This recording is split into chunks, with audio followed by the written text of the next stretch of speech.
Hello மக்களே, நம்மளோட மகாநதி சீரியலில் பேக் டு பேக் நமக்கான வீடியோ வந்துக்கிட்டே இருக்குது. ஆஃபீஸ் ஸ்டாக் தான் கண்டிப்பாக வந்துக்கிட்டே இருக்குது. ஆஃபீஸில் தான் நிறைய சீன்ஸ்லாம் போகுது அப்படிங்கிறது ஒரு விஷயமா இருக்குது. அங்கே காவேரி விஜய் மட்டும்தான் அங்கே டைம் ஸ்பெண்ட் பண்ணுவாங்க. மற்றவங்க யாருக்குமே அங்கே வேலை கிடையாது. அப்போ காவேரிக்கும் விஜய்க்கும் நிறைய பேசுகிறதுக்கான விஷயங்கள் நிறைய கிடைக்கும் அப்படிங்கிறதுனால ஆஃபீஸ் ஸ்டாக்கை கொண்டு வந்துட்டாங்க. அதில் வந்து காவேரியை வந்து பொறுப்பாக நீ தான் பார்த்துக்கணும் அப்படின்னு சொல்லி கொண்டு வர போகிறாரு விஜய்.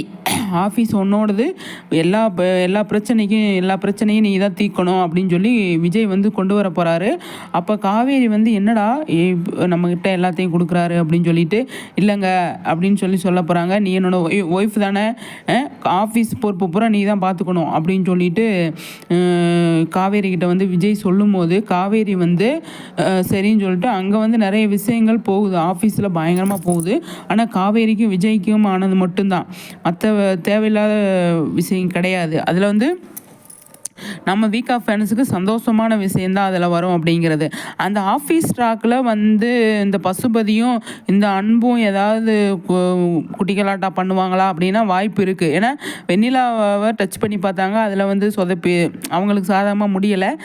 விஜய்க்கும் காவேரிக்கும் சாதகமாக முடிஞ்சிருச்சு. அதனால் வந்து ஆஃபீஸ் ஸ்டாக்கில் இந்த அன்புக்கு வந்து தெரியும் தானே அஜயோட அப்பாவுக்கு, அவங்க வந்து ஏதாவது சொல்லி ஏதாவது இது பண்ணுறதுக்கு சான்ஸ் நிறைய இருக்குது.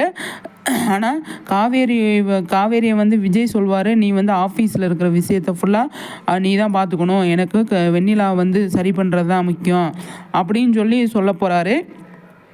காவேரி சரி நம்ம சம்பளம் வேலை பார்க்குறோம், சம்பளத்துக்கு நம்மளோட ஆஃபீஸ் அப்படின்னு சொல்லிட்டு அவங்க இறங்கி வேலை பார்க்க போகிறாங்க. அதில் வந்து பெரிய சிக்கல்லாம் மாட்டுவாங்களோ அப்படின்னு சொல்லி தோணுது. பார்க்கலாம் என்ன நடக்குது அப்படின்னு சொல்லிட்டு.